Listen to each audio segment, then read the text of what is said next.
estudyante na inosente.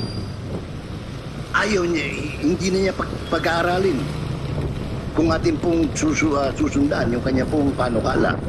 Naalisin ang lahat ng tao para lang sa ganoon unhampered yung kanilang gagawing search or arrest. Palagay ko, Mr. Chairman, this is already going beyond the commerce of man. Whatever the recommendation is. Thank you, sir. I agree. Mr. Chair, may I speak? Yes. Okay. I am speaking for JMCFI. Sir, he has already searched the JMC building several times over. More than 40 times already, is my understanding. When will he stop so that the kids can go back to school? Now, with respect to the alleged retaining wall that he found underneath, why has he not gotten a search warrant as you have already said? I would also like to point out some points that he stated in his video. One,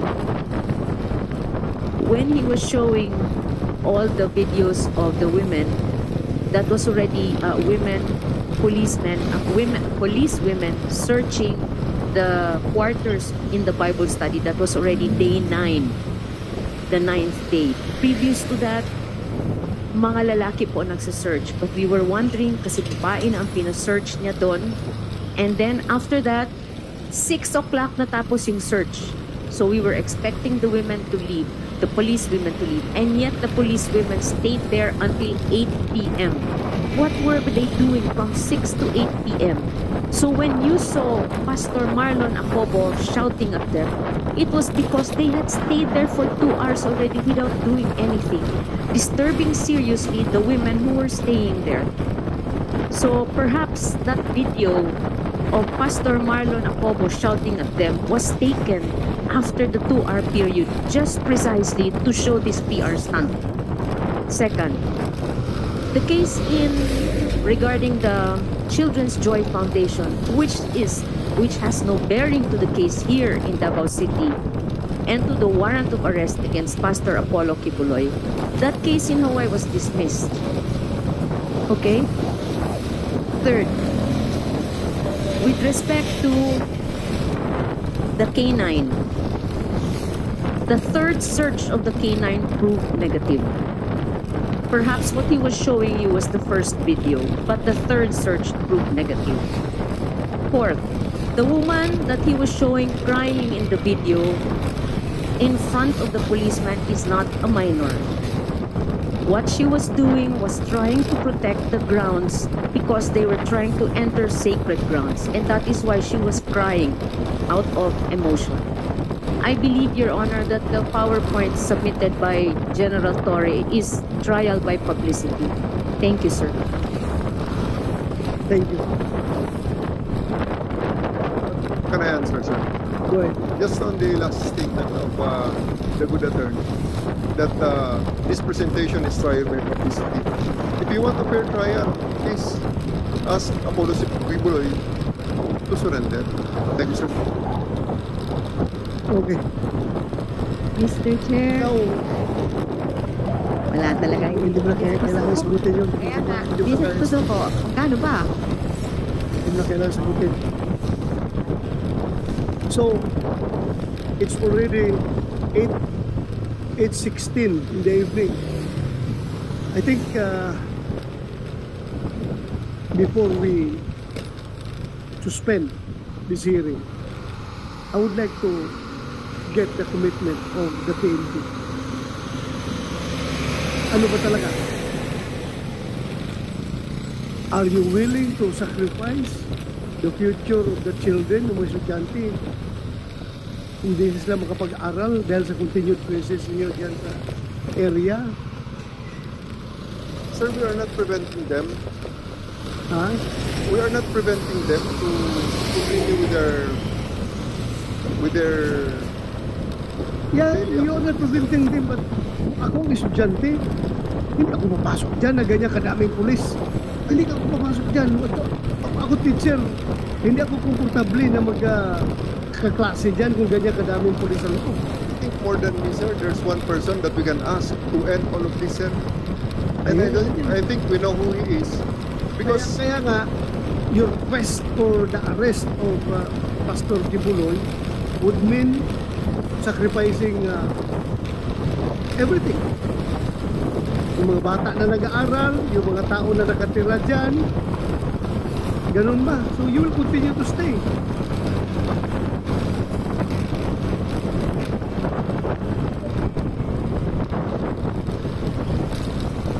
Hindi ba pwedeng bigyan nyo muna ng relief yung mga tao dyan to back to their normal lives? Tapos kung meron na naman kayong positive info, go ahead. Go ahead. Go arrest Pastor Kibuloy kung nandiyan siya sa loob. Alam mo, Nick, the way I see it right now,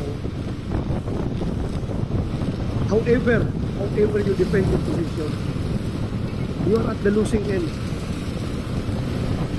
Nakikita ko. And I think, I am suggesting to you, kung talagang after 13 days of occupation of that compound, still, hindi nyo na-aresto si Pastor Kibuloy, I think, it's high time for you to make a tactical retreat. For the meantime,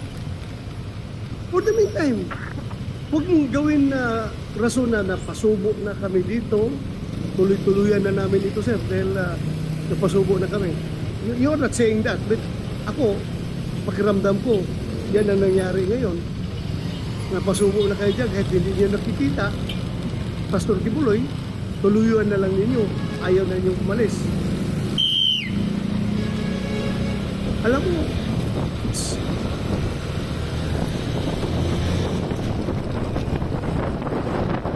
kung babalik sa normal yung buhay ng mga taga-QJC, kung umalis kayo dyan, at yung pulis natin, babalik rin sa normal yung buhay nila. And we are not preventing you from striking back. Kung meron kayong mabigat na informasyon na nandyan talaga si Pastor, pasukin nyo, arestuhin nyo. Pero continuously staying there is detrimental to both of the parties, QJC at saka kayo, police. Detrimental to both sides yan. I am appealing to you in the name of humanity. Please be human enough to consider all these things. Please be human enough. I cannot give you a direct order. Although gustong-gusto ko talaga sabihan kayo na umalis na kayo dyan, but I cannot give you a direct order, otherwise it will be a legislative overreach. I'm not part of your chain of command. Hindi ko kayo pwedeng orderan dyan.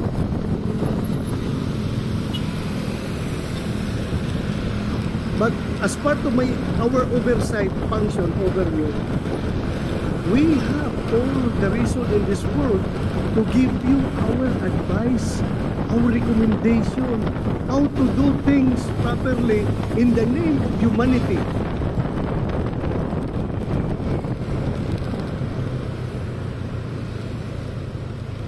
Magiging normal ang buhay nila, magiging normal ang buhay ninyo kung mabalik kayo. Then kung meron naman kayong informasyon, go ahead. Nobody's stopping you.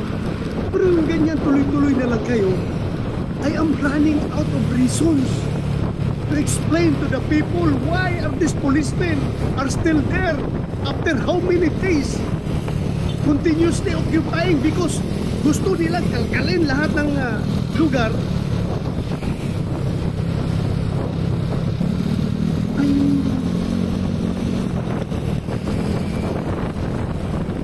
Hindi ko in-invalidate yung mga rason ninyo na meron kayo nakikita, meron kayong informasyon. Okay, that's part of your job. Pero sa ngayon naman siguro, you cannot justify your existence there inside the compound for how many days na. I know you're pressured by your commanders to arrest Pastor Kibuloy. They will not give you 3,000 people from other police regional offices. They will not support you with that gargantuan number of troops just to arrest one wanted person kung walang imprimatur yan galing sa taas. Napipressure kayo. But because of that pressure, napapasubo na kayo, nahiya na kayo umatras. I am giving you the advice. As early as now, you can make your tactical retreat, however you term that, strategic retreat, you can do that. Pero kung sabihin mo sa akin, General Torre, that you will still continue to stay there, I don't know how to explain your continuous stay in that area, armed with warrant of arrest.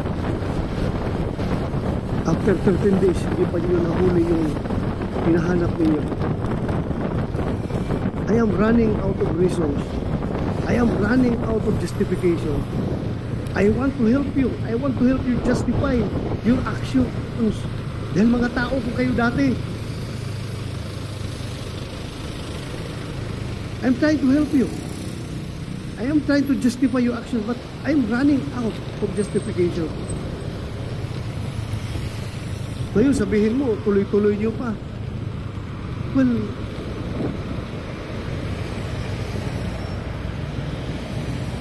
I don't know how to deal with this situation.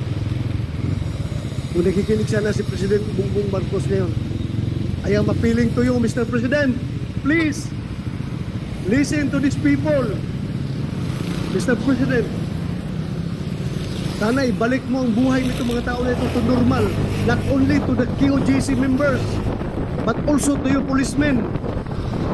Galing pa ito sa ibang region na ilang araw na dito, walang matinong higaan, walang matinong kain, walang matinong tulog, walang matinong ligo. I am appealing to you, Mr. President. Please act on this. Huwag ninyo isara yung utak ninyo para mahuli lang si Pastor Kibuloy. You are willing to sacrifice everything.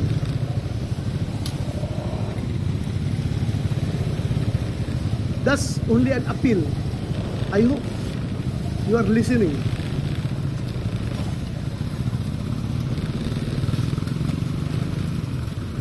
So again, I'm throwing back to you the question. How long do you intend to stay there? Sir, same with the commitment earlier. We won't stop until we arrest Apollo Kibuloy, sir. We believe he is in KOJC compound and we look for him.